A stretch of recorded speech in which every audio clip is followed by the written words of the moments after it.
Welcome into the Get in the Hole podcast, the number one golf podcast east and west of the Rio Grande. John Mavallia, Stephen McAvoy here, joining you as always for episode of, 54 of your favorite podcast, our favorite podcast.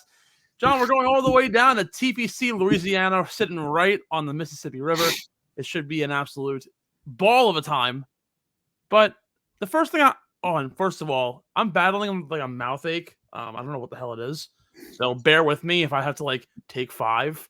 It's absolutely freaking killing me. I don't know what it is. So I apologize on that end. Also, I should probably plug all of our stuff, which I've been doing every week. Of course, you're already here. Follow us on Twitter and Instagram at Get in the Hole Pod. This is our first episode ever on YouTube. Clearly, John and I got super dressed up for the occasion. You can now follow us on YouTube, youtube.com/Underground Sports Philadelphia, or just search Underground Sports Philadelphia, as I probably messed that one up.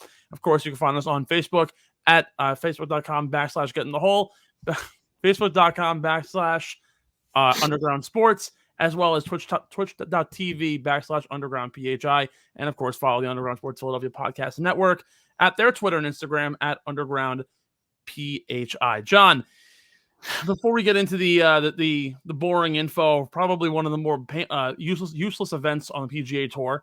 We're going to debate everything about what's going to happen down in Louisiana this weekend, but we got to start off with the big stories. There are 3 big things that have been going on in the golf world, and we're going to introduce a new segment. It's going to be a recurring theme on the show, the drive, chip, putt. We've done this a little bit before, but now we're going to really kind of staple it home. 3 big topics. We're going to start off with the drive this week as I pull up my plethora of show notes. So, our drive of the week, the RBC Heritage was this past week, trading the green jacket at the Masters for the plaid jacket at the RBC, the Royal Bank of Canada. Also one of the coolest names on the PGA Tour, but I think the Heritage just sounds super fancy for a golf course that really isn't that fancy. Jordan Spieth takes home the big win in the playoff over Patrick Cantlay. Wasn't something that we expected. Jordan Spieth had a really rough third day. Lost almost four strokes on the putting surface, and somehow managed to squeeze out, beating out guys like Cameron Young, Joaquin Niemann, and of course Patrick Cantlay, getting to that playoff and getting pretty lucky off the tee there. Got it to within 2 feet, tap in for the win, and Spieth gets his first victory since the Valero Texas Open last year. Little fun fact, in case you didn't see it, from Justin Ray: Easter of 2021, he won the Valero. Easter of 2022, he won here at the RBC Heritage. And next year, the Masters falls on Easter Sunday. How appropriate does this sound? The opportunity that Jordan Spieth might very well win the career Grand Slam. But we'll start here at the drive. Is this the start of a possible new resurgence for Jordan Spieth? I'm going to take you through a number here that I found out online. So Jordan Spieth had this wild run following his win at the Valero. Actually, sort of even following up to it. It was sort of a solid run.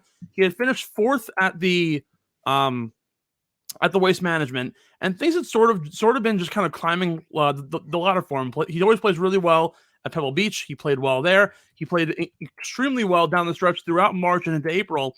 And then it was almost that turning point. The week after the Masters, the Valero Texas Open, came out, managed to win the event in his home state of Texas. And then from there, everything just took off for Jordan Spieth. Let me read you these here. So a win at the Valero, 3rd at the Masters, 9th at the Byron Nelson, 30th at Kiowa, 2nd at the Charles Schwab Challenge. You were there, watched him lose to Jason Kokrak. Back-to-back top 20s at the Memorial and the U.S. Open, and a finish at 2nd at the Open, 12th at the FedEx St. Jude, and then didn't have a great run during the playoffs. Finished 73rd at the Northern Trust, 34th at the BMW, and 20th at the Tour Championship. But again, that's 7 straight top 20s with a 48th placement at the Players, sort of smushed in between. It was a wild run for Jordan Spieth, and it all started with that first win coming from last year. Is there a possibility now, with a large Texas swing of events as well, we see a resurgence in Jordan Spieth, and the rest of this year might very well be a reoccurrence of last year? Yeah, there's a possibility, but I really don't. I don't see much of a resurgence. If you're defining resurgence as something like returning to the form that he had in 2016, 2017, that time period, I don't see that. I could see him winning a FedEx Cup. I think that might be the ceiling. I wouldn't go as far to say he's ready to win majors. I still think he has a ways to go with the mental side of the game. But when it comes to locking down top fives and top tens, which is basically the list you just read off, if you can lock down a bunch of top 20s in a row, gain some FedEx Cup points, I could see him making a run at the FedEx Cup, or at the very worst, putting in a nice final round to come in the top 10 at East Lake at the end of the year. I think this is the biggest factor here, and this is more so following up the idea that he plays his best at majors, and he usually putts his best at majors, which is really his big key to success. He's already known across the world as one of the best putters on the planet. There's just no way around that. And when he goes to major sites, everything kind of seems to fall into place with the putter. This past week, a couple weeks ago with the Masters, wasn't perfect. It was more so his approach game that was a little off. But then again, everyone actually loses strokes at Augusta, so I'm not gonna discredit him for that.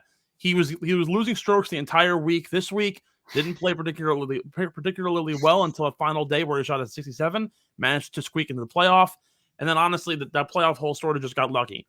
I don't think this is necessarily the resurgence yet. I think what really is going to be the story here is how he does, not leading up to the PGA, but leading up to the U.S. Open and the Open.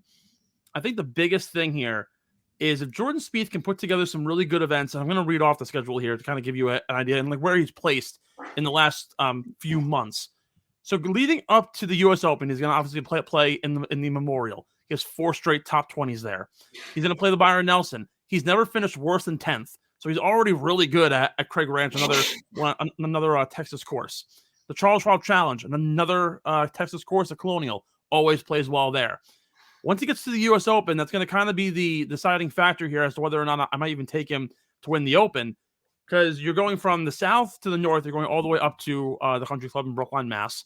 But then from there, you have 3 weeks until you have to go play at St. Andrews, which is a site that he loves. It's a place he always plays well at.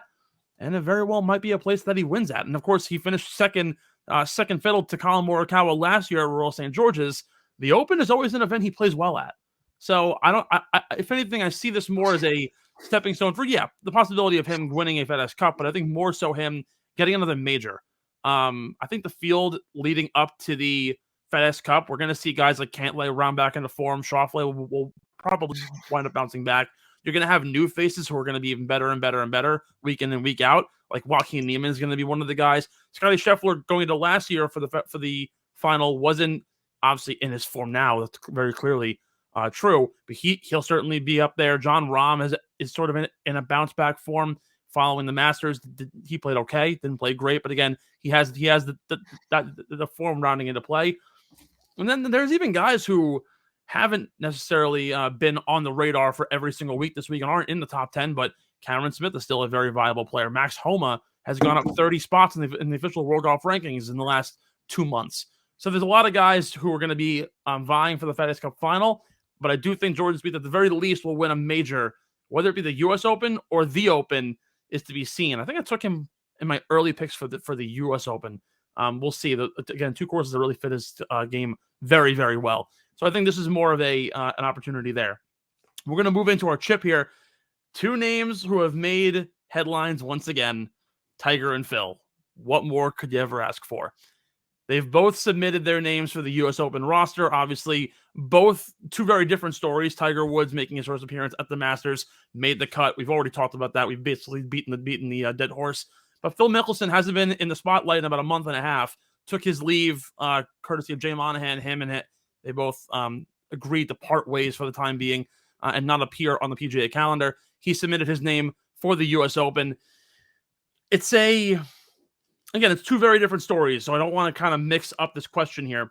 But who's more likely to find themselves at the country club? Would it be Phil Mickelson following this whole issue? Do we think he'll finally make his return at the U.S. Open, or Tiger Woods, who has already committed to playing the Open but hasn't said anything yet about the PGA or the U.S. Open? I think they'll both be there. Tiger is probably the one that's a little bit more likely. I don't see him missing any major unless it's due to a setback or any other health concerns that come up in his future. So I would say Tiger out of those two. One last note on Spieth. I believe I picked him. You mentioned the way too early predictions. I definitely picked him for the Masters way too early predictions. And then I think I also picked him for the British. I could be wrong about that. I think you did, actually. I think you had him doubled up. Yeah, I think because I know I doubled up on someone. And I wasn't sure if it was him. But anyways, yeah, his swing is coming along really, really well. The swing changes.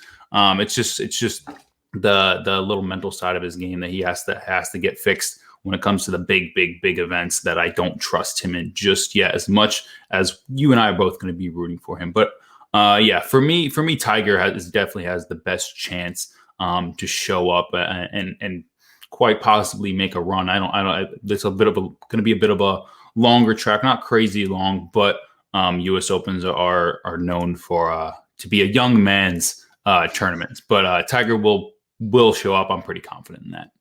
You know, I don't know about Tiger solely because obviously he has already committed to the Open, which is gonna happen afterwards.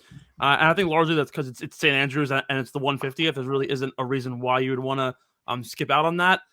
But maybe the injury is still lingering. We saw it at Augusta. He was sort of struggling around, hobbling at times. I do think he'll wind up playing. I actually don't even know if he's going to play the PGA quite yet. I still think maybe time will tell. But only having 3 weeks of recovery time, it might be a little too much on him. You also have doctors, obviously probably the world's best doctors in the world, in his ear telling him what he should and shouldn't do. So I'm actually going to say Phil will probably be the more likely person to make it up to Brookline, Mass. I think the only reason being is because whenever the stay, this I guess you can call it administrative leave, sort of ends, I feel like the U.S. Open is a pretty good time for a guy like him to come back. At least it'll have been 3 months at that point. So it would be nice to see a familiar face. And I think at that point, because obviously the Saudi Golf League hasn't announced anything yet, despite having 5 names and they're supposed to begin in 7 weeks. I don't really know what's going to happen quite yet. But I'm going to actually say Phil, just kind of play the devil's advocate card and say that Tiger wants to more so prep for the Open rather than for the U.S. Open. And then our putt. Speaking of the U.S. Open, a question that has been swirling around the golf world. Ricky Fowler has been absolutely terrible. There's no way to debate that. He has applied to be a Monday qualifier for the U.S. Open. It kind of sounds like a baseball player who wants to remodel his career when he's 55 years old. He'll play minor league ball for a little bit and then eventually just kind of hang it up. For all we know, Ben Pirro is going to be also trying a Monday queue for the U.S. Open. Who knows? Might see a Ricky Fowler, Ben Pirro tee time. That'd be actually amazing. What do you make of the Ricky Fowler attempt here, knowing that he's missed the Masters, he won't play in the PGA, and as of right now, he has not qualified for the U.S. Open? What do you think of Ricky Fowler's attempt to Monday qualify? I mean, it's pretty status quo. You know, like it's nothing out of the ordinary that you wouldn't see from somebody who doesn't have an exemption to the U.S. Open. I mean, everybody and their mother who's a professional golfer is probably going to be trying to Monday qualify for the U.S. Open. I'm probably going to be caddying for somebody who's trying to Monday qualify for the U.S. Open. So it's super common. Yeah, I'm pretty sure he tried to do this last year as well. I believe he fell short last year by a couple of strokes, maybe 1 or 2. I forget what it was. But yeah, no, I mean, it's the sport is better for when Ricky Fowler is involved in big competitions like majors and whatnot, when he has a chance to win for sure. So anything he could do to get back and into the swing of things, into these kind of events that he needs to be in, he should be taking advantage of it. So I got no problem with this. And yes, also Ricky Fowler did try a Monday qualify last year, and he missed it by a stroke. He finished a 1 over 73 at the Brookside Golf Course, following a 11th place finish at the Memorial last year. He's currently slated to play on June 6th. Before we take our first break here, John, the match was announced today. Patrick Mahomes, Josh Allen versus Brady and Rodgers. I mentioned this in our group chat. I think it's kind of boring now. I think it's sort of lost its touch. I wish there was actual pro golfers playing in the match because it was way cooler when it was Bryson and Brooks and they had Tiger and Phil, and that whole thing was great. I think they've gotten a little lazy now, and they've only gone to now just football players. When are they going to expand to, I don't know, have Steph Curry and another basketball player on, or TJ Oshie apparently hits the ball 380 yards. What are your thoughts on the match that will happen in early June this year? Yeah, I know you weren't too excited about it. I'm actually really, really excited about it. I think it's going to be must-watch TV. I don't know if I think it will get similar ratings to the last few. I believe the last one they marketed that one pretty well. I'm assuming this one might have a chance to catch more viewership than that one. But people want to see professional golfers. I get it, but we see professional golfers play every single weekend. Like, what are you missing out on? You're not missing out on anything. You can turn on the TV, and the people are saying that they probably don't watch the PGA Tour anyways, other than the majors. So, like, why are you complaining? Just enjoy this kind of fun thing that you really don't get to see, which is for I don't want to say buddies, but like four of the best quarterbacks of all time duking it out on the golf course. You know, I think that's must-watch TV in my opinion. I think a little more must-watch TV would be like, I don't know, Bill Murray. What happens? How about this? Like, what happens when they have Michael Jordan and I'm trying to think Charles Barkley face off against like who's a young basketball player, Steph Curry, and I don't think LeBron golfs. Another like good basketball player right now who golfs. Like, that would be freaking cool. Yeah, well, I mean, Charles Barkley in anything is already must-watch TV. I feel like it's so. It's and honestly, like Jordan's good too. He's like I don't think he's a scratch golfer. I think he's like a 2 or 3 handicap, but he's really good. Who is? Oh, Michael Jordan. Yeah. Michael Jordan. He's been outspoken about his love for the sport of golf. Also been very outspoken about his enjoyment of gambling, but we're not going to get into that one. Let's take our first break, John. When we come back, we're going to talk about TPC Louisiana and the Zurich Classic. Don't go anywhere, folks. It's Get in the Hole here on Underground Sports Philadelphia. The Get in the Hole podcast is also sponsored by our friends at Tomahawk Shades, the best in the business. You guys want a quality product for an affordable price? Our friends at Tomahawk Shades are providing you with the best Blue Light Plus technology in the game and the most comfortable sunglasses that will ever grace your face. You don't want the sun getting in your eyes when you're about to tee off on hole number 1 to screw up your entire round of golf. That's why our friends at Tomahawk Shades are revolutionizing the sunglasses game to the nines. Head over to TomahawkShades.com right now and sign up for their rewards program. Start earning Hawk Points today. When you sign up, you're getting points for free. You follow them on Facebook and Instagram through the site when you sign up for Hawk Points. Easy money right there. You get points right off the bat. You celebrate a birthday like I do soon, easy points right there. It's such an easy way to earn, and it becomes free money for you to spend on Tomahawk Shades' website. Guys, the sunglasses I wear each and every day only cost me $30. Why would you go and spend a whole 2 weeks paycheck on a pair of sunglasses when you can get the same quality for a fraction of the price?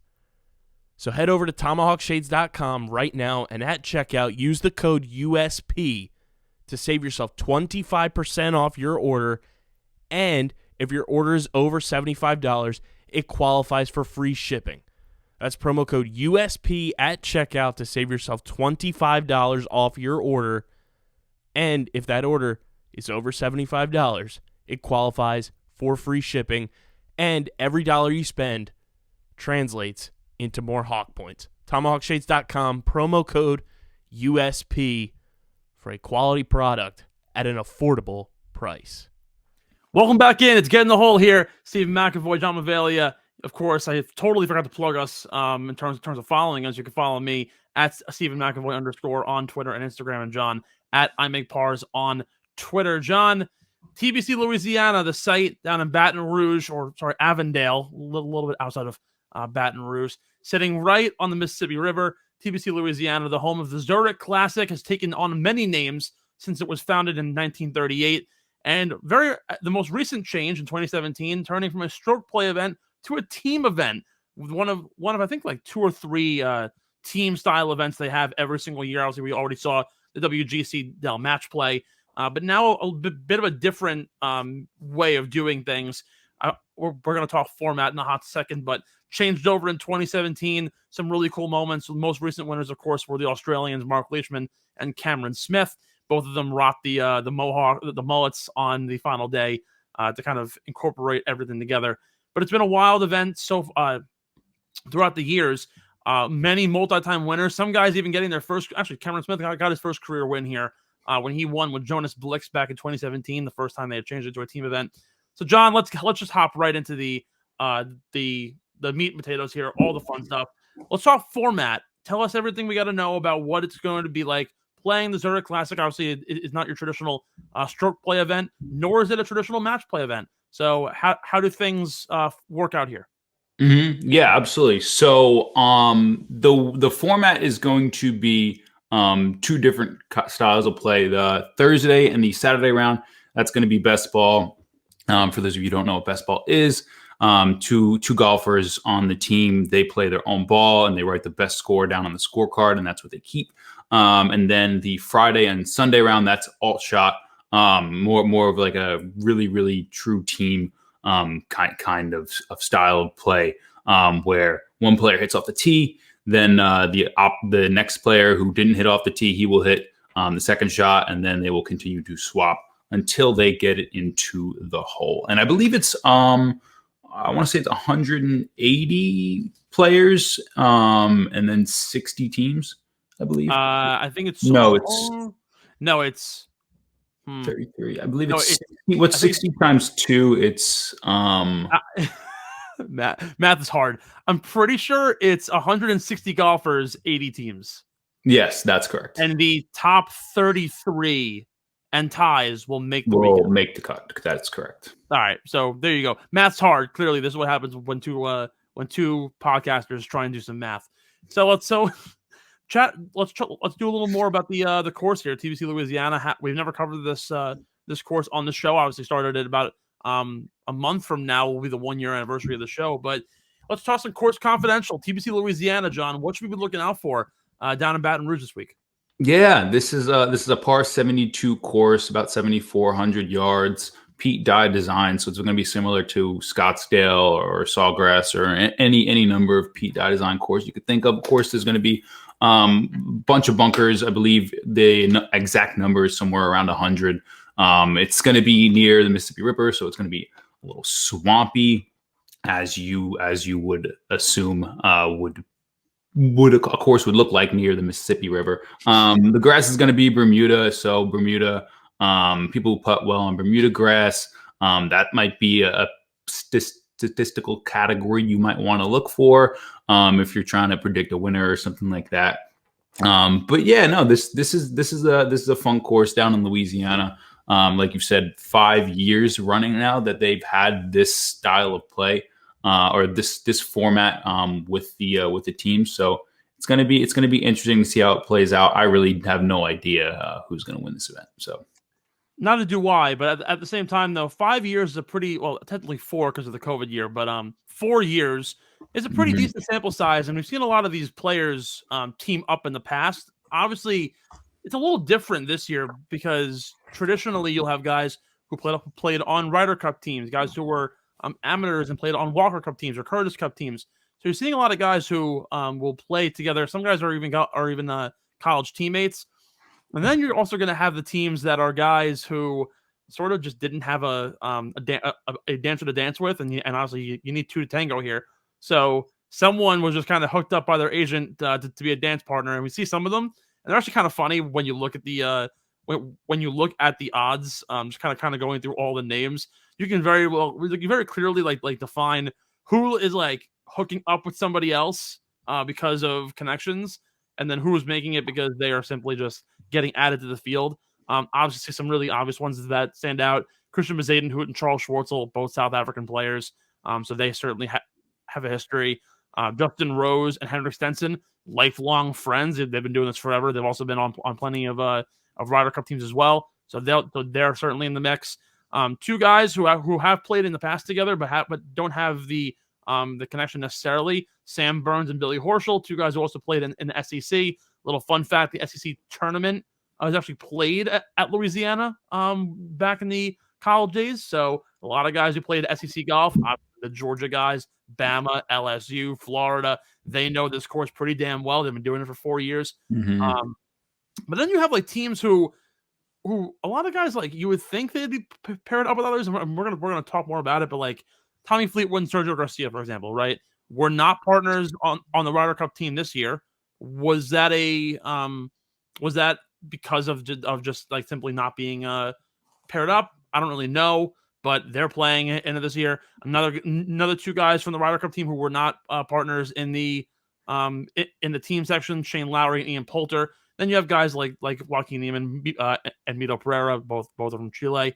So you know what? Let me stop blabbering as my girlfriend's trying to call me. Let me just tell her that I am a little busy. Let's talk about the guys in the field right now. Let's run through a list here. Give me some names you're looking out for. As I try and text my girlfriend to stop bugging. Yeah. Give me some names that you're looking at this week. Don't spoil anything. Obviously, we have our big our bets coming out later on, but I want to kind of get a look into your eyes. Any specific teams who stand out to you, have the skill set, and also fit the course pretty well that you think could possibly win this week? I would say the top 6 in the odds, all those teams stand out to me. The one that stands out the most is probably Burns and Horschel. That pair for me probably ranks top 3.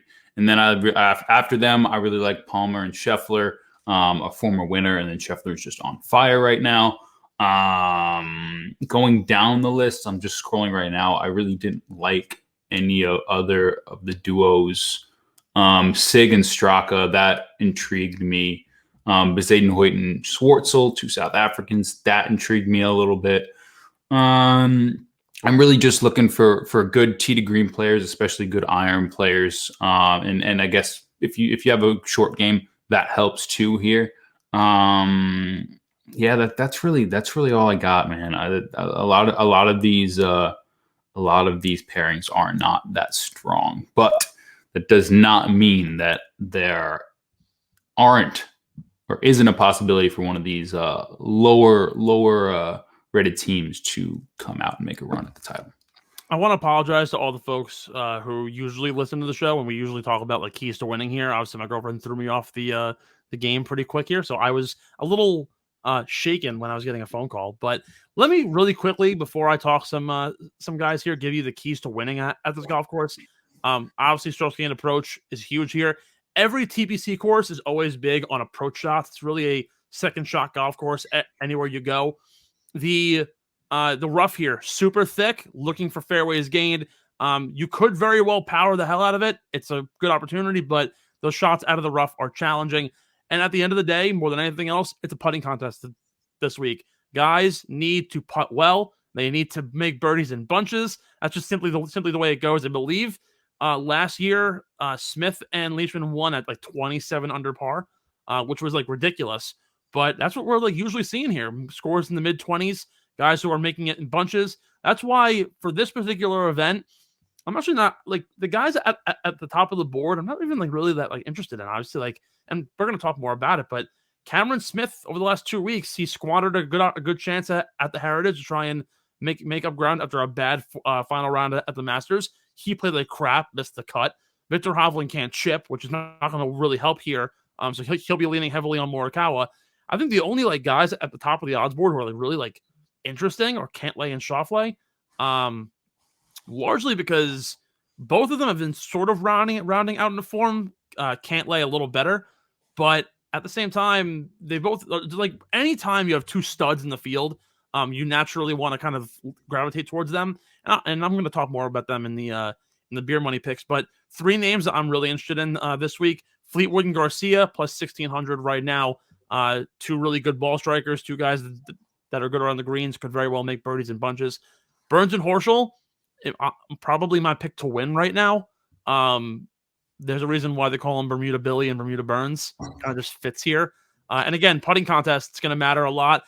And Harold Varner and Bubba Watson, very interesting duo, because I never would have ever associated these two golfers together. Apparently, like good friends, play a lot of practice rounds together, have not played together in this tournament specifically. But Harold Varner finished third at the RBC Heritage, led the field in strokes gained putting. He was on fire, has played really well, actually, kind of under the radar the last 3 or 4 weeks. And then Bubba Watson, he isn't as strong as he used to be when he won his 2 green jackets, but at the same time, he can very well make birdies in bunches, and especially during the alt shot. If he gets a shot with the flat stick, he'll make things happen.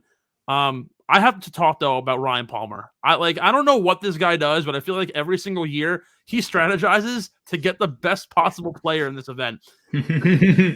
No, like it's ridiculous. I'm well aware. I'm well aware. When they changed over in 2017, he got Jordan Spieth, who was at the time the 3rd ranked golfer in the world. He became the world number 1. The year following was Jordan again. He was the world number 1 at that point as well. Then he moved on to John Rahm, who was 6th in the world. Then in 2021 was the number 1 player in the world, and now of course he matches up with Scottie Scheffler, who, as we all know, is the hottest player on the freaking planet. It just seems like every single year Ryan Palmer can give a shit how he does in every tournament, so long as he comes in to Louisiana and just dominates, he doesn't really care. It's also really funny how every single time he plays well with somebody, it was 2017 with Spieth, 2020 with Rahm. The following year, they finish top 10 but don't win, and then he moves on to somebody else. So it'll be kind of interesting to see if he runs the line here with Scottie Scheffler. But I mean, honestly, who better to have by your side than the world number 1 who can hit it 400 yards and can putt it like Jordan. So at the end of the day, those are guys who I'm looking at. Also, one other team that I'm eyeing this week, you very well might see them in the Beer Money Plays. 2 guys who don't have a win. Also, this event, little what people actually expect. You do get FedEx Cup points. You do get credit for wins. You do get money. You get a lot of different things that the PGA Tour doesn't usually offer for team-style events. Mm-hmm. Wouldn't it be nice? And the FedEx Cup points are split down the middle between the pair.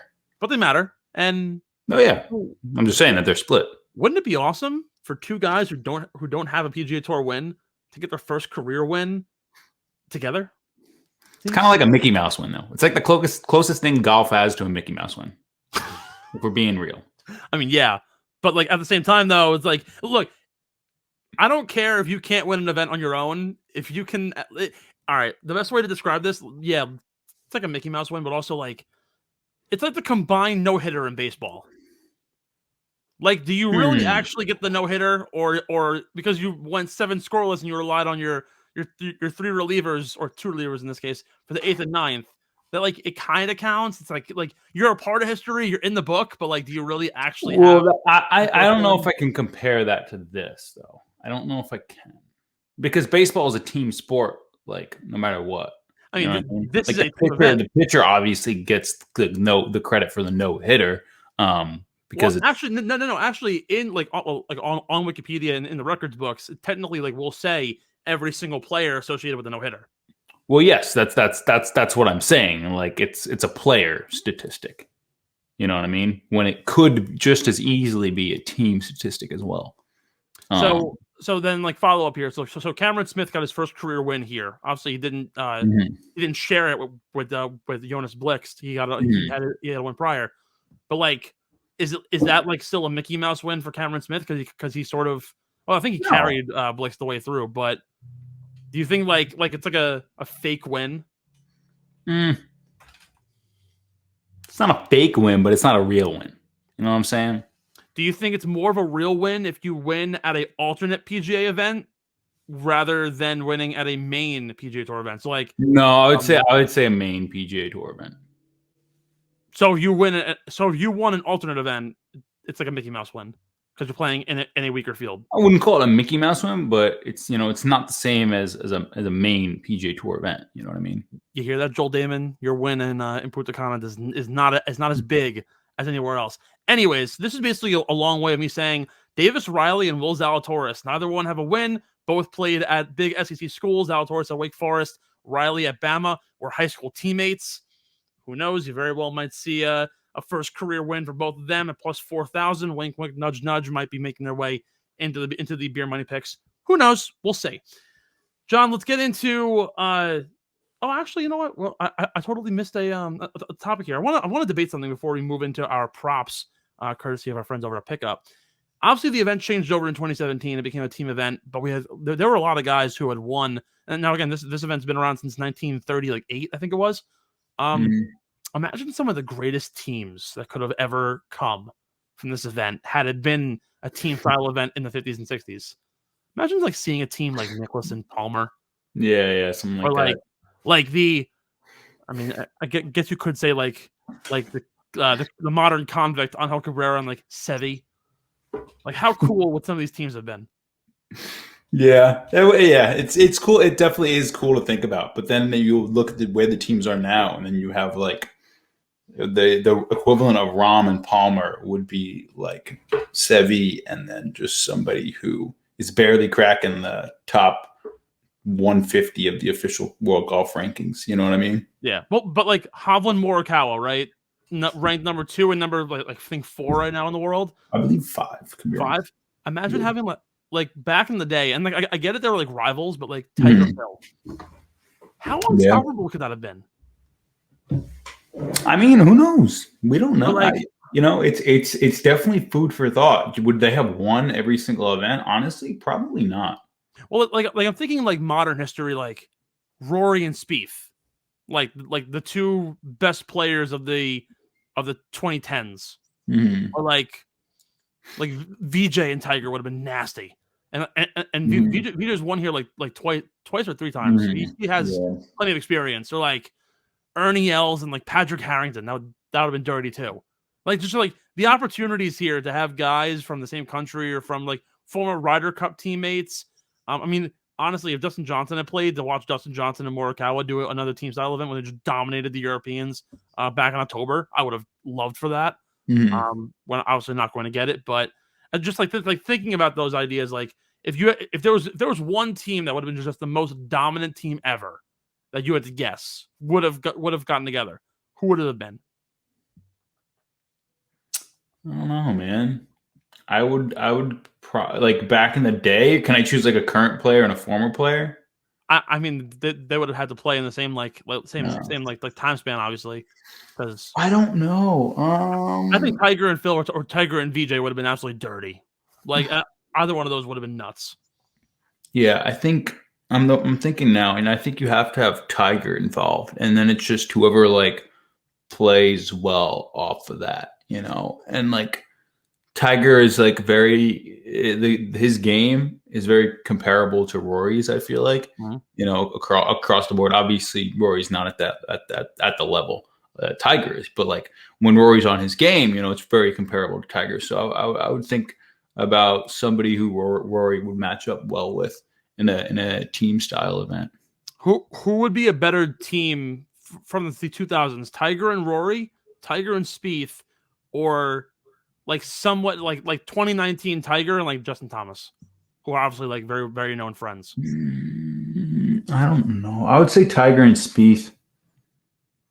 I'd have to think about Rory for a minute there, or even like JT and Spieth would be wild too. Obviously, 2 childhood friends playing together. Yeah. Well, we saw them. They were kind of underwhelming at the Ryder Cup. Maybe it's Whistling Straits. Maybe it's the pressure of the Ryder Cup. Who really knows? Who really cares? Very true. Let's talk prop bets, courtesy of our friends over at Pickup. Play the headline, sign up with your phone number, and get betting today. John, 5 props that we're gonna roll with, 2 matchups that all follow around the Ryder Cup. As I had mentioned, Ryder Cup teammates, but weren't necessarily together in the doubles. Who is going to have the better week in terms of the Ryder Cup European side? Fleetwood and Garcia, or Lowry and Poulter. Obviously, during the Ryder Cup, it was actually Fleetwood and Poulter and Lowry Garcia, ironically. So it's literally just a brother swap at this point of teammates. Who will have the better week, Fleetwood and Sergio, or Lowry and Poulter? I think I'm going to go. I was originally going to go with Lowry and Poulter, but I think I'm going to go with Fleetwood and Sergio because driving accuracy, I wouldn't say it's a premium at TPC Louisiana, but I wouldn't say that it doesn't matter at all. So I really like Sergio's driving accuracy, and then Poulter, known for being a great iron player in his past, obviously, but he still got it. And then both those guys hit their irons really, really, really well.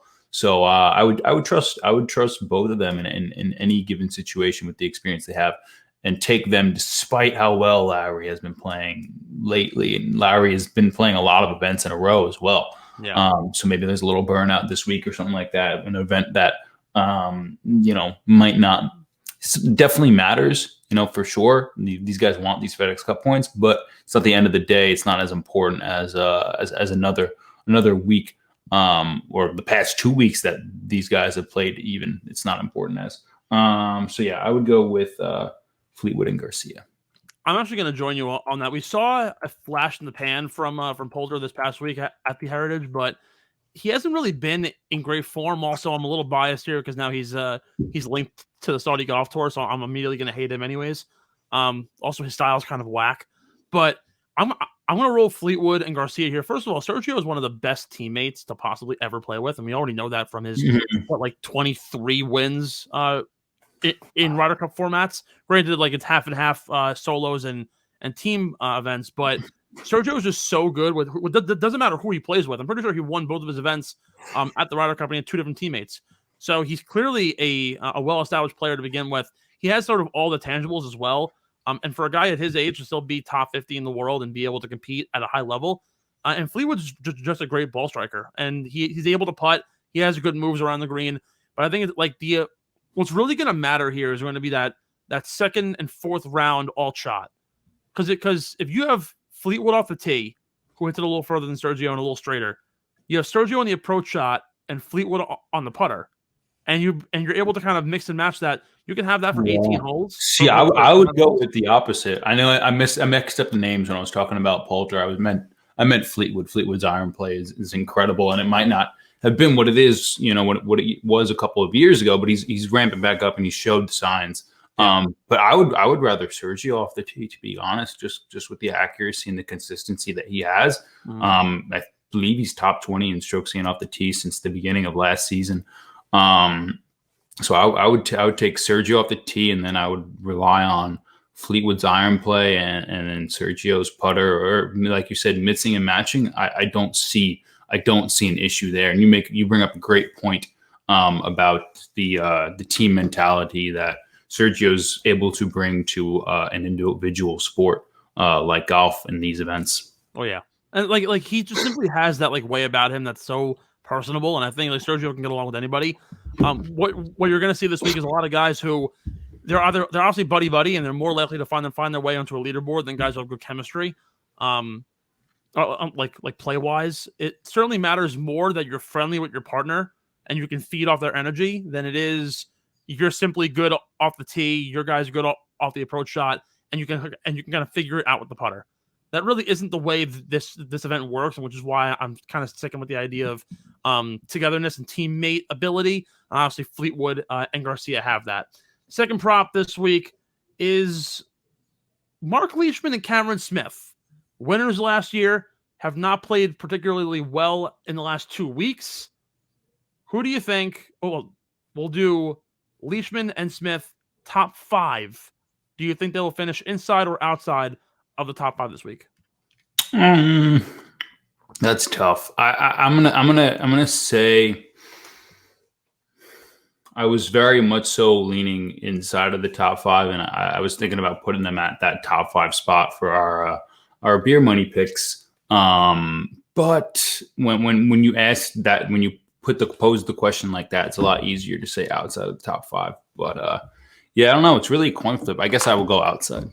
I'm going to join you there too. I think outside is a pretty good spot. Cameron Smith has not played well in this past week and week plus a round, and Mark Leishman has 3 missed cuts over the last 4. So I'm going to roll there with a outside top 5 finish. I might even fade them outside of the top 10. Billy Horschel and Sam Burns. Horschel here, team wise, has 2 out of 3 top 5s in his last 3 events. He also has a handful of wins here wins and top 5 finishes prior to this event being a team event. So Horschel and Burns, top 10 this week. What do you think? Oh yeah, I like top 10. I like I was saying, I think this is the group that stands out the most to me. I believe you said this is your favorite group as well. For a reason. I really like this pairing. Burns is playing some of the best golf of his career. He's not showing any signs of slowing down. Horschel really fits this course well, has past success here. I think this duo is going to give it a run well inside the top 10. An additional top 10 prop here. Justin Rose and Henrik Stenson. Rose here alone has 3 top 20s at this event. They finished 11th and 19th in back-to-back years, 2020 and 2021. Do you think they'll finally be able to crack that top 10 finish for the lifelong friends Rose and Stenson? I'm gonna say no. My reasoning is that I guess I could see them both taking this a little bit too seriously and putting too much pressure on themselves, and then when they're not going well, just kind of throwing in the towel and then just playing non-competitive golf. But that's completely like really just a baseless game. That's just an opinion of mine and what I feel like is more likely to happen as opposed to them kind of just playing relaxed golf and trying to shoot the best score they possibly can. But who knows? I actually think they're going to wind up somewhere in that like 8th or 9th place range. Very well might tie for like 11th. It's kind of like a real toss up here. But between Rose's putting lately has been so good, and Stenson's a pretty good iron player. I think they can certainly fit in for a top 10 this week. Final prop bet before we take our final break here. It's quite apparent that the number 1 ranked group in the field is Colin Morikawa and Victor Hovland. Morikawa and Hovland versus the field. Who do you got this week? I always take the field, bro. I always take the field. Life's too short to bet the favorite, and life's too short to bet the under. I'm going to go with the field as well here. Although, like, if you're going to bet them and it's going to be a super short number, probably a top 5 is the way you, like, have to go, or else, like, obviously the odds are going to be, like, minus 400 for a top 10. It's just so, like, obvious how good they are. Both are elite ball strikers. Both are elite off the tee. The only real downside to this entire team is that Hovland's chipping is abysmal.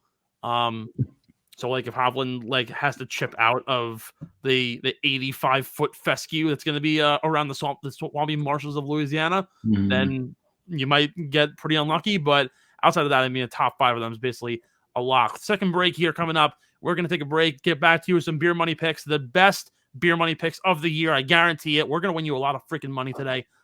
Today, tomorrow, this entire week. We'll be right back here, folks. This is Getting the Hole on Underground Sports Philadelphia. It's time, folks. Beer Money Play is brought to you by our friends over at Kenwood Beer. Kenwood Beer, Philadelphia's favorite light beer. Grab a Kenny. Let's get rolling. John, top 20 this week at the Zurich Classic teammate-style event, as we've already discussed in depth. Who do you have here for a top 20 performance at Louisiana? Yeah, this one was one of the tougher ones for me. I was really trying to look for Bermuda grass people who are good at putting on Bermuda grass. I think birdies is going to be huge this week. But I ended up going with Gooch and Homa, not known for being 2 of the best putters. When it comes to birdies, these guys roll them in. Homa is definitely improved since last year. That's for sure. And I'd like to see him let loose in a team style event, have some fun, and then put up a top 20 finish with Taylor Gooch, who is the top 20 machine. Gooch gang. Gooch gang, we're riding it big. I'm actually going to go with I wanted to put them higher, and I don't really know. I'm still sort of debating this. I might put them a little lower. Oh, God. All right, you know what? I'm going to go top 20 here. Joaquin Niemann and Mito Pereira, the 2 Chileans, ironically played 18. They were paired together for the last round of the RBC Heritage. Didn't play particularly great. I think Niemann finished like 2 under, and Pereira finished at even par for the round. But still, 18 holes with your partner going into an event will never actually hurt you. They also have plenty of experience working together on the Chilean national team in the Olympics. They've worked together plenty of times, even though I believe Niemann's like 4 years younger than Pereira is. Both are relatively new on tour. Niemann obviously had a big win at the Genesis. He'll probably wind up carrying the team here, but Pereira can hit the country mile. I think a top 20 for them is a pretty safe spot. Now I got to rehash who I'm going to take down lower, but it's totally okay. We'll figure it out. Top 10, John, who you got? For my top 10, man. Yeah, I'm in between some guys. I was thinking about Neiman Pereira at this particular spot here. I'm gonna just eeny, meeny, miny, moe this. To be honest, that's what it's come down to. I think I'm gonna go with. Dun,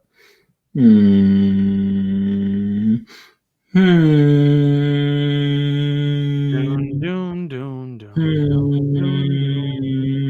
I'm dun, gonna go dun. with Palmer and Scheffler for Top 10. Yeah. All right, Palmer, and Scheffler. Again, look, Ryan Palmer somehow finds a way to get all the really good guys on his team. Yeah, Top 10. I was concerned about Palmer's form, but to be honest, who cares? Like, they're gonna do well. Exactly. Top 10. Well, look, I mean, honestly, at the end of the day, if anything, Scheffler's going to carry the load and Palmer's going to kind of kick back with some beers in his bag and hang out, right? Top 10, I'm going Fleetwood and Sergio. There's no way I can't take Sergio in a team style event. It fits him too well. Little fun fact, in Ryder Cup events, he is undefeated in team play. And now, granted, this is against some pretty damn good American squads. He's beaten guys like Jordan Spieth, Justin Thomas, Tiger Woods, Phil Mickelson, and Ernie Els. What the hell's wrong with me? Other great Americans as well. And then also playing in President's Cup events as well with guys like Ernie Els. He's been dominant. So I'm going to roll with Sergio here. Carry the load, Fleetwood with the elite iron play. Also, didn't even know this. Both are ranked top 20 in birdie averages so far this year, which is a really good number that I'm very intrigued on. So I'm going to roll with them for a top 10. John, your top 5. My top 5. I was only looking at one group here. I'm going to go with Leishman and Smith. I know I literally just took them outside of the top 5, but that's just when posed with two outcomes like that. That's what you got to do. But yeah, I don't see many other players that I like for that value. I'm gonna abuse one particular duo here in a second, so I might as well not use them here, even though I really want to. You know what? Actually, I am. I'm gonna go Burns and Horschel for a top 5. Actually. Okay, all right, little switch up there. So Burns and Horschel for you. You know, I have Hovland and Morikawa written here, but I feel like I'm an a-hole picking them. You can if you want. No, just because like it almost seems too obvious, but also I have a really weird feeling they're not even going to play well. I'm going to go with Cantlay and Schauffele for a top 5. I originally have them here as my gimme for a top 5, but I'm just going to lock them in and put the 401k on it. I'm no mathlete, and obviously I was okay in high school, wasn't great in college in Calc 2. They put me in Calc 2, never learned calculus. I almost flunked it. Like literally the first college class I'd ever taken. So I'm no math genius, but when there are superstars on your team, multiple guys who are really, really good, you're inclined to want to take them. Why? Because they're superstars. And unlike the movie Miracle, where Kurt Russell very well says that you cannot win on talent alone, you can win in golf on talent alone in a team style event because it is really an individualized sport. Cantlay ranks 16th on the PGA Tour in total strokes gained at 1.3. Entering last week. Schauffele was only 2 spots behind at 1.2. You add them together, do some math. They lead the field average this week by 2.596 strokes per round. In essence, if everyone plays the same, they will beat the field by 8 strokes by the end of the week. Seems like a pretty good handicap when you're looking at guys to bet on, right? 8 strokes is a pretty hefty lead, I would say. And even though we see leads like that dwindle at Eastlake, I think at a course like this, where it's going to be a putting contest, and why not have the third best putter on the planet right now, Patrick Cantlay, over the last, 7 or 8 months. It's a no-brainer to me to take Schauffele and Cantlay here. It's a bit of a short number for a top 5, but at the same time, I'll take the free money and I'll walk home a happy man for a top 5. John, your gimme. Your best bet this week. Who's going to make you the most money? We haven't really hit on our gimmies in a while. Actually, honestly, I have not been paying attention to the results. So we have not hit on a gimme since I picked Scotty Scheffler top 5 at the Arnold Palmer. Really? That was a while ago. Yeah, that was a while ago. So we got to really we got to make up ground here. Yeah, my gimme is going to be Burns and Horschel again for a top 20 finish. So there you go. All right, so free money at that point. Mhm. I'm actually going to keep my gimme. God. All right, so originally the top 20 was going to be Zalatoris and Riley. I have a feeling that they might win this week, which is why I brought it up in the show in the first place. The idea that Will Zalatoris can get his first win at an event that happens to be a team event. Also, I think Davis Riley is like one step away from like being the next like young superstar in golf. He just simply hasn't kind of reached the plateau yet, and he's already 25. So I think like he's a little bit like behind in the game than obviously the Morikawas and the Schefflers and obviously even Will Zalatoris. But I still think he's like a step away, and I don't know when that's going to be. I think maybe next year is going to be the step. He might very well place top 10 in a couple of events. He finished second at the Valspar, so he's in decent form. I'm inclined to go Zalatoris and Riley top 20 because it almost seems like it's free money at that point. I'm also inclined to go Hovland and Morikawa for a top 10 because that's even freer money. And obviously the line isn't great. I'm going to throw them both to the side. I'm going to give you a random top 30 finish that I think is just absolutely miraculous and it's perfect. And the money's actually almost at the plus value. Keith Mitchell and Brandt Snedeker. They played here last year. They finished in 4th. Snedeker loves Keith Mitchell, and I've also been super bullish on him the entire year. I think Keith Mitchell is a fantastic player. He hits it a country mile. He puts it really well. His iron play is middle of the road, but it's usually pretty good. I think he's overdue for like a serious win or something in his corner. He hasn't gotten one in a long time. I'm super bullish on Mitchell. I took him at PGA National. I took him at the Arnold Palmer. He has not failed for me yet. I'm going to roll Keith Mitchell and Brandt Snedeker for a top 30 play this week. John, give me your winner. And I mean, my winner, we've already said probably like 14 times on this show, so it shouldn't be a shot to anybody. Who do you got? So I was gonna also do Burns and Horschel here again and just do 3 of them. Can I do that? Yeah, why not? Is that righteous? Is that allowed? Are we allowing that? It's pretty self-righteous, yeah. But I mean, at the end of the day, if you want to roll with that, then roll with it. I do want to roll with it, but I also really like Cantlay and Schauffele. If you were like, yeah, like we should switch that, then I really like Cantlay and Schauffele. I mean, at the end of the day, it comes down to the money. I mean, if you like Burns and Horschel enough to take them at plus 1,100, I think it is on my sportsbook of choice. Let me actually double check that so I can. It's plus 1,300, but a lot of the books don't have odds out for anything other than the outright winner, which is strange to me. Let me tell you, plus 800 for Cantlay and Schauffele, and then you have to go all the way back to plus 1,300. The number started at like plus 1,000 today because I almost threw money down on Burns and Horschel, and I probably will at plus 13. I'm also going to give you like 5 outrights that I'm going to take this week, just so like we have a way to kind of go about it. I have my pick, but I'm also going to give the people what they want and give them some more picks. But I mean, the money's there. Mm-hmm. Yeah, I'll go with Cantlay and Schauffele. I mean, the only outrights I like are literally the top 6, and then maybe Neiman Pereira. That's literally it. Yeah, all of my outrights are going to be inside of the plus 3,600 range, and I would push myself to possibly take Mitchell and Snedeker at plus 5,500 as like a flyer. Yeah, 55. Which I don't really know. My winner, though, is going to be Burns and Horschel. They're both nicknamed Bermuda Billy and Bermuda Burns. It just works. 2 guys who have played SEC golf. Horschel at Florida, Sam Burns at LSU. Sam Burns won the SEC singles title at TBC Louisiana his junior year of college. Kind of just makes sense.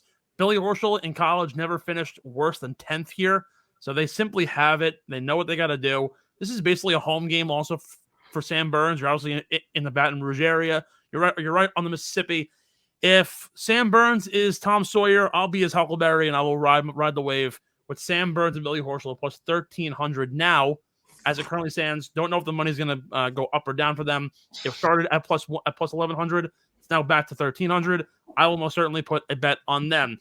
To wind it out, I'm just going to give you 5 outrights that I'll be taking this week, just to kind of put my card out there. I want to do this more often, John, with us. I want to be able to give everyone just like the outright plays back forward, whoever really is this way, we could all make some money. My outrights this week that I'll roll with, obviously Burns and Horschel at plus 13, Varner and Watson at plus 28. Like I said, two guys who are really good on the putting surface. This is going to be a putting contest. How about Keegan Bradley and Brandon Steele? A very out of the blue duo. First of all, they're really good friends. Play practice rounds together. Bradley ranks 27th in driving power and accuracy. Steele ranks 6th. So they both hit it well. Steele's played really good as of late. Bradley owns three finishes of 11th or better in his last 5 starts. Obviously, Riley and Zalatoris at plus 3,600 is a number that I'm really interested in. And kind of I don't feel confident in taking them, but I very well just will do it because I know for a fact that the odds of them playing well are actually better than them playing worse. And I don't really know why they're rated so low. Patrick Ullane and Richie Wierenski finished second here last year. They're plus 16,000.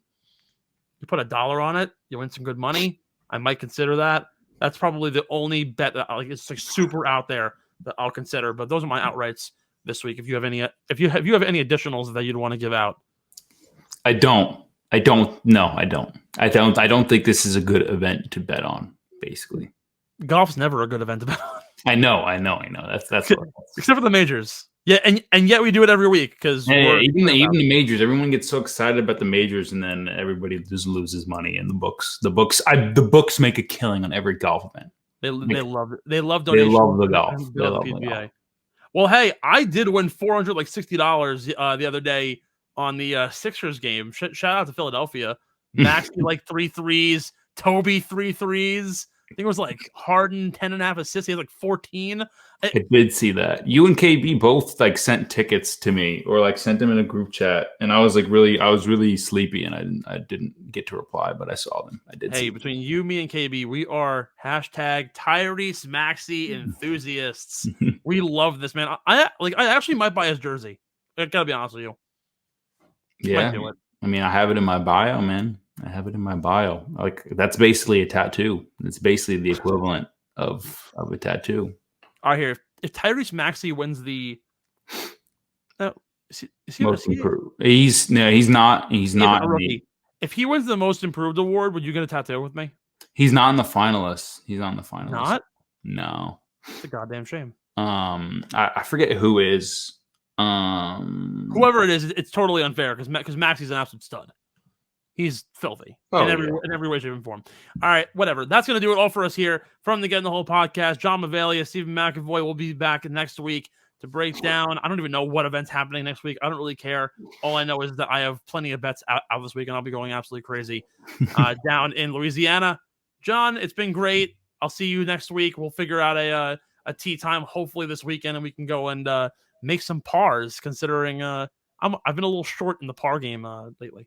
Yeah, we'll figure something out. We'll get out there. Maybe make some more content for our viewers. And speaking of content, we obviously have a big time YouTube video that our boy KB CEO just finished editing and has ready to push out. I don't know the exact date or the exact time. Is it tomorrow, Steve? Probably something like that, or Wednesday. Actually, we do this almost every episode. Let's just bring in the CEO to bring chat the man about himself. Kyle Bennett, welcome to the party. What's up? So when's the tell us all the info on the YouTube? It's #soon. The YouTube is live. The first episode is up there of the main pod. Top bins will be up at 11 a.m. Eastern time for the people because we want to play the algorithm with our European listeners and viewers with the soccer content. When did you guys want this episode up for your people? Whenever the people want it. Honestly. Yeah.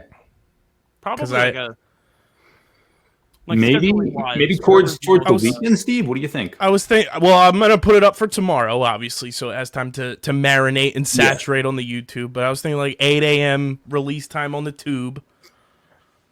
I dig it. I like it. So it'll be Get in the Hole every Tuesday. 8 a.m. on the YouTube.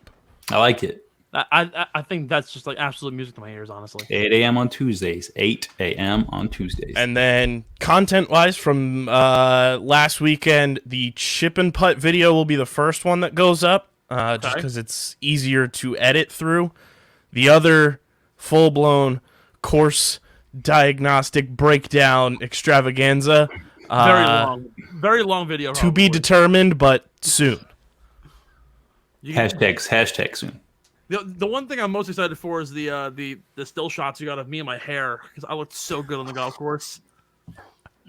Gotta show it off. My girlfriend just walked in, so I have to get rolling, guys. It's been great. Check us out on YouTube, youtube.com/underground. Just search Underground Sports Philadelphia, because we're not there. But if you guys subscribe, get us to the 1,000 subscriber threshold and 4,000 hours viewed, we can apply to be monetized, and that's when we can get the custom URL. So you guys can just search Underground Sports Philadelphia, like youtube.com/that. But for now, just search Underground Sports Philadelphia in the search bar, and it pops up right away. Well, you hear that, folks? You can watch me and John's sexy-ass mugs every single day, Tuesday at 8 a.m., and you can get us that threshold. For KB, behind the scenes, Johnny Mavallia, me, Stephen McAvoy. We'll see you guys next week. Let's get things rolling.